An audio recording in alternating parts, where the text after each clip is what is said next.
اللهم صل على سيدنا محمد يا رب صل وسلم دائما أبدا على حبيبك.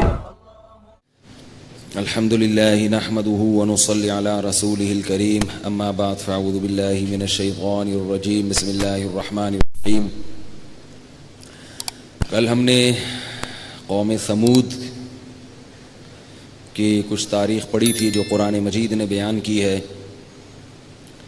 قوم ثمود کے بعد جب اللہ نے اس قوم کو تباہ و برباد کر دیا تو پھر حضرت ابراہیم علیہ السلام دنیا میں آئے. حضرت ابراہیم علیہ السلام تھے ارض شام کے رہنے والے. شام، یہ جو شام کی سرزمین ہے، آج جتنا علاقہ شام کا ہے پہلے صرف اتنے سے علاقے کو نہیں کہا جاتا تھا، بلکہ اس میں بیت المقدس بھی داخل تھا، بلکہ اصل مرکز تو بیت المقدس ہی تھا شام کی سرزمین کا.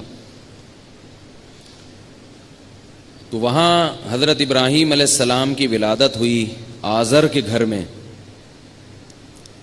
وہ قوم بھی بت پرستی میں مبتلا تھی. حضرت ابراہیم علیہ السلام شروع ہی سے بت پرستی کے خلاف تھے، اور قوم کا اس میں نہ صرف یہ کہ انہوں نے ساتھ نہیں دیا بلکہ بت پرستی کی مخالفت شروع کر دی. قرآن نے حضرت ابراہیم علیہ السلام کی جوانی کے حالات کہ وہ کیسے آسمان میں دیکھ کے غور کیا کرتے تھے اور کیسے آہستہ آہستہ انہوں نے اپنی قوم سے بیزاری کا اعلان کیا، ان سب چیزوں کو اللہ نے بڑے اہتمام سے ذکر کیا ہے. اور اس میں ہمیں سبق کیا ملتا ہے کہ پوری قوم ایک طرف اور اکیلے ابراہیم ایک طرف، پوری قوم ایک طرف تھی. قرآن میں آتا ہے کہ وَلَقَدْ آتَيْنَا إِبْرَاهِيمَ رُشْدَهُ مِنْ قَبْلُ وَكُنَّا بِهِ عَالِمِينَ. ہم نے ابراہیم کو بچپن ہی سے سیدھا راستہ دکھا دیا تھا اور ہم ان کو جانتے تھے، یعنی وہ اس کے اہل تھے.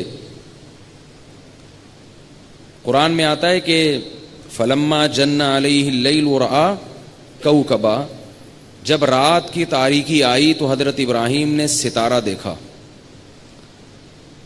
جو مشرک لوگ ہوتے ہیں نا، وہ کسی مخصوص معبود کی عبادت نہیں کرتے، بلکہ جو چیز بھی خوبصورت نظر آتی ہے، جس کو بھی مفید سمجھتے ہیں، اس کے پیچھے پڑ جاتے ہیں، اس کو معبود بنا لیتے ہیں. تو اس قوم میں ستارہ پرست لوگ بھی ہوں گے، سورج پرست لوگ بھی ہوں گے، چاند کی عبادت کرنے والے بھی ہوں گے. یہ ہر دور میں رہے ہیں، آج بھی ہیں.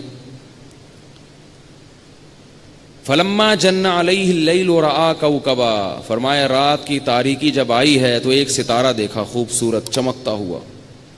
قال ھذا ربی، کہنے لگے یہ میرا معبود ہے، یہ میرا رب ہے. فلما افلا، لیکن کچھ وقت کے بعد وہ ستارہ غائب ہو گیا. ظاہر ہے ستارے 24 گھنٹے آپ کے ساتھ نہیں رہتے. قال لا احب الآفلین، تو کہنے لگے کہ میں غائب ہونے والوں سے محبت، بولو بھائی، نہیں کر سکتا. کیسا زبردست سبق دے دیا اس میں. جس نے جانا ہے اس سے دل نہیں لگایا جاتا. جو ختم ہونے والی چیزیں ہیں، جو فنا ہونے والی چیزیں ہیں، ان سے ضرورت کا تعلق رکھا جاتا ہے، ضرورت سے زیادہ محبت نہیں کی جاتی. جیسے یہ آیت مشرکین پہ فٹ ہو رہی ہے. ان کے جو بت ہیں وہ بھی تو ایکسپائر ہو جاتے ہیں نا تھوڑے دنوں میں. بھائی کتنا خوبصورت بت ہو، تھوڑے دنوں میں ایکسپائر ہو جائے گا. لکڑی کا ہے تو دیمک لگ جائے گی، پتھر کا ہے تو آہستہ آہستہ اس کی چمک خراب ہوگی، اس کو ریپیئرنگ کے لیے بھیجنا پڑے گا. بھائی ہمارا بھگوان ہے، اس کی بیٹری ختم ہو گئی ہے، ٹھیک ہے نا، یا یہ ہمارا بھگوان ہے، اس کی ریپیئرنگ کر دو. کسی بندے نے آگے ٹانگ توڑ دی ہے اس کی، ٹھیک ہے نا. تو اور ایک وقت آئے گا کہ وہ بالکل ہی ختم ہو جائے گا. تو اس میں شرکی بھی نفی ہے کہ ہمیشہ حقیقی محبت ایسی ذات سے کی جاتی ہے جو کبھی بھی ختم نہ ہو، اور وہ صرف اور صرف اور صرف کس کی ذات ہے؟ اللہ کی ذات ہے. اور اس میں آج کل جو لوگوں میں عشق مجازی کا رواج نوجوانوں میں بڑھ گیا ہے، مردوں میں بھی بڑھ رہا ہے اور خواتین میں بھی بڑھ رہا ہے. کوئی اچھی شکل دیکھی, اچھی صورت دیکھی, تھوڑی ہیلو ہائی ہو گئی, پاگل ہو گئے اس کے اوپر, دن رات خیالات. میرے پاس فون آتے ہیں خواتین کے بھی مردوں کے بھی. تو ابراہیم علیہ الصلوۃ والسلام نے پھر جب ستارہ دیکھا ہے تو ستارے کے بعد کیا دیکھا؟ فلما رأى القمر بازغا قال هذا ربی. تھوڑی دیر کے بعد چاند نمودار ہوا, 14ویں کا چمکتا ہوا چاند. یہ ستارے سے بھی زیادہ خوبصورت ہوتا ہے اور بڑا ہوتا ہے. تو انہوں نے فرمایا هذا ربی, یہ میرا معبود ہے. فلما افلا, وہ بھی غائب ہو گیا. اب یہ نا ابراہیم علیہ السلام ایک ورک شاپ کرا رہے ہیں اپنی قوم کو, ٹھیک ہے نا. ویسے ہی اگر کہہ دیتے نا کہ دیکھو نہ ستارہ معبود ہے, نہ چاند معبود ہے, نہ سورج معبود ہے, تو بات سمجھ میں نہیں آتی. ایک عملی مشق کرا رہے ہیں کہ پہلے ستارہ نکلا, قوم کو جمع کیا, بولا یہ میرا رب ہے, یہ بڑا خوبصورت ہے, دیکھو. ستارہ غائب ہو گیا تو کہنے لگے یہ کیا ہے بھائی, یہ غائب کیوں ہو گیا, یہ کیسا خدا ہے, خدا تو 24 گھنٹے ساتھ رہتا ہے, یہ کدھر گیا. اس کو کیا کہتے ہیں؟ Work shop. ورک شاپ میں یہی ہوتا ہے نا, ایک پریکٹس کروائی جاتی ہے, عملی تجربہ کروایا جاتا ہے. تو ورک شاپ کا ثبوت پیغمبر سے ثابت ہو گیا کہ نہیں ہو گیا؟ اسی وجہ سے ہم نے ٹائم مینجمنٹ کا کورس نہیں کروایا, ورک شاپ کروائی ہے. نہیں آ رہی میرا خیال ہے, ٹیکنیکل پوائنٹ ہے, پرسوں سمجھ میں آئے گا انشاءاللہ آپ لوگوں کے. وہ لطیفہ آپ پہ فٹ نہیں آتا لیکن پھر بھی سنا دوں. آپ پہ نہیں آتا فٹ لیکن پھر بھی سنا دیتا ہوں کہ وہ ایک چڑیا گھر میں ایک بندہ گیا نا, تو سارے جانور ہنس رہے تھے سوائے ڈنکی کے, سب ہنس رہے تھے. تو وہ حیران ہوا, یار یہ کیا مسئلہ, بندر بھی ہنس رہا ہے, چیتا بھی ہنس رہا ہے, شیر بھی ہنس رہا ہے, اور گدھا کیا ہے, چپ بیٹھا ہوا ہے. اگلے دن گیا تو صرف گدھا ہنس رہا ہے, باقی سارے جانور چپ بیٹھے ہوئے. لوگوں نے کہا یہ کیا ڈرامہ ہے.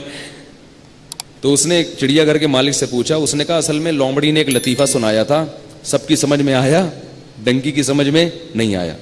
ڈنکی کی آج سمجھ میں آیا ہے. کل وہ نہیں ہنس رہا تھا, باقی سب ہنس رہے تھے. یہ آپ کے لیے نہیں ہے, یہ ذہن میں رکھیں, یہ آپ کے لیے نہیں, ویسے ہی لطیفہ ہے. اچھا خیر.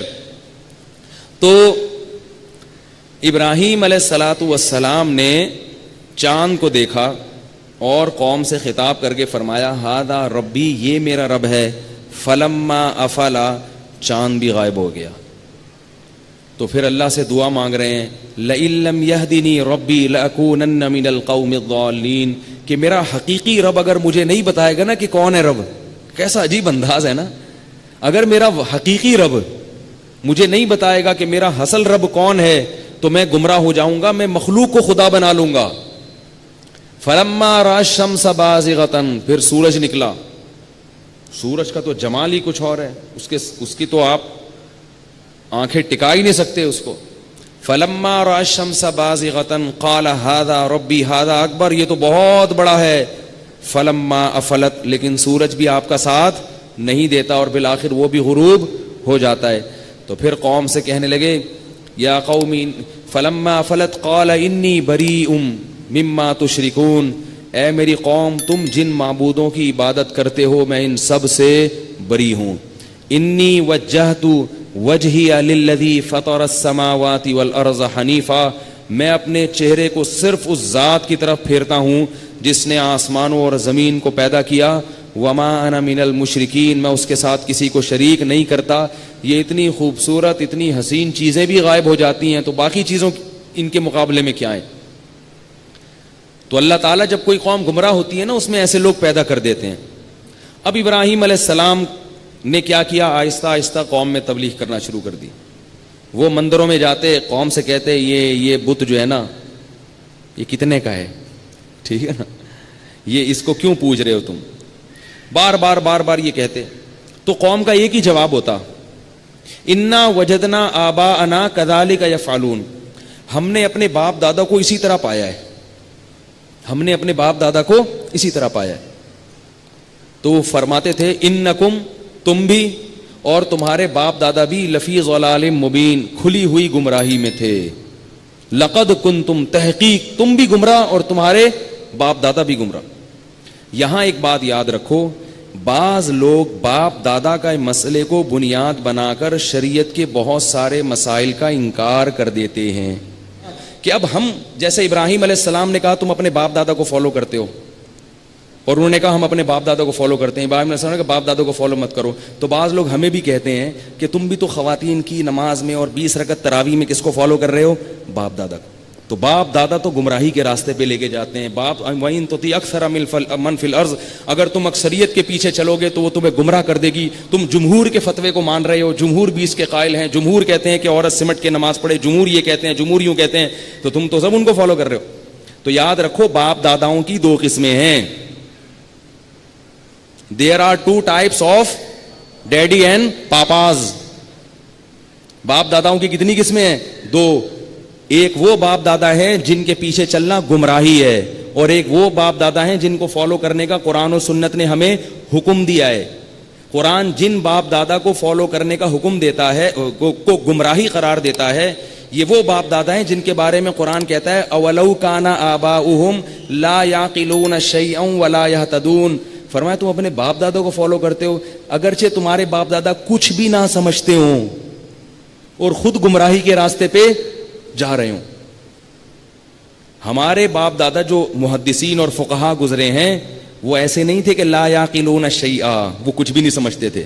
اگر ہم ان پہ یہ فتویٰ لگا دیں وہ معاذ اللہ کچھ بھی نہیں سمجھتے تھے تو یہ قرآن اور یہ حدیث جو ہمیں ان کے ذریعے سے ہم تک پہنچی ہے یہ سب مشکوک ہو جائے گا. نہیں آئی بات؟ آج صحیح بخاری اس کی سب سے بڑی شرح اور سب سے بہترین شرح پوری دنیا میں جو مقبول ہے وہ علامہ ابن حجر رحمہ اللہ تعالی کی ہے. صحیح مسلم کی دنیا میں سب سے مشہور ترین شرح علامہ نووی رحمۃ اللہ علیہ کی ہے. آئی بات سمجھ میں؟ بخاری کی شرح کون سی؟ فتح الباری علامہ ابن حجر کی. اور صحیح مسلم کی شرح کون سی؟ یحییٰ ابن مسلم النووی رحمہ اللہ تعالی کی. تو آپ ان دونوں بزرگوں کو اگر مارکیٹ سے نکال دو، یعنی بیچ سے نکال دو اگر آپ ان دونوں بزرگوں کو، تو علم حدیث سے آپ گئے. جتنے بھی آج کے محدثین ہیں نا جو حدیث پہ حکم لگاتے ہیں کہ جیسے علامہ ناصر الدین الالبانی رحمہ اللہ تعالیٰ کی یہ صحیح حدیث ہے یہ ضعیف، یہ سب حدیث کو صحیح اور ضعیف قرار دینے میں علامہ ابن حجر کے محتاج ہیں. ان کی تحقیق کے بغیر آپ ایک قدم بھی آگے نہیں جا سکتے. اور وہ تھے شافعی. آئی بات سمجھنے؟ وہ کیا تھے؟ شافعی تھے. وہ بھی اسی کے قائل تھے 20 رکعت تراویح ہے اور عورتیں کیا کریں گی؟ سمٹ کے نماز پڑھیں. علامہ نووی بھی اسی کا قائل. اور جتنی بڑی بڑی شروحات ہمیں ملتی ہیں علامہ ابن عبد البر رحمہ اللہ اور جتنے بھی بڑے بڑے ملتے ہیں تو یہ وہ باپ دادے ہیں جن کے پیچھے ہم چل رہے ہیں بھائی. امام احمد ابن حنبل امام بخاری کے اساتذہ میں ہیں. وہ یہ والے باپ دادا ہیں. ان کے بارے میں قرآن نہیں کہتا کہ لا یعقلون شیئا ولا یہتدون. ان کے پیچھے چل رہے ہو جبکہ ان کو تو کچھ پتہ ہی نہیں تھا. کہیں گے اللہ ان کو تو بہت کچھ پتا تھا، ہم سے زیادہ پتا تھا. تو ابا دادا جو ہے نا، یوسف علیہ السلام نے کیا کہا تھا؟ واتبعت ملت آبائی، میں اپنے باپ دادا کے دین پہ چلتا ہوں. کیونکہ وہ کون تھے؟ ابراہیم و اسحاق. وہ نہیں تھے کہ لا یعقلون شیئا، آتا ہی پتہ ہی کوئی نہیں، ادھر مٹھائیاں بٹ رہی ہیں. اللہ تعالیٰ سمجھنے کی عمل کی توفیق عطا فرمائے. ابراہیم علیہ السلام کا قصہ انشاءاللہ کل مکمل کروں گا. سبحانک اللہم و بحمدک، نشہد ان لا الہ الا انت، نستغفرک و نتوب الیک.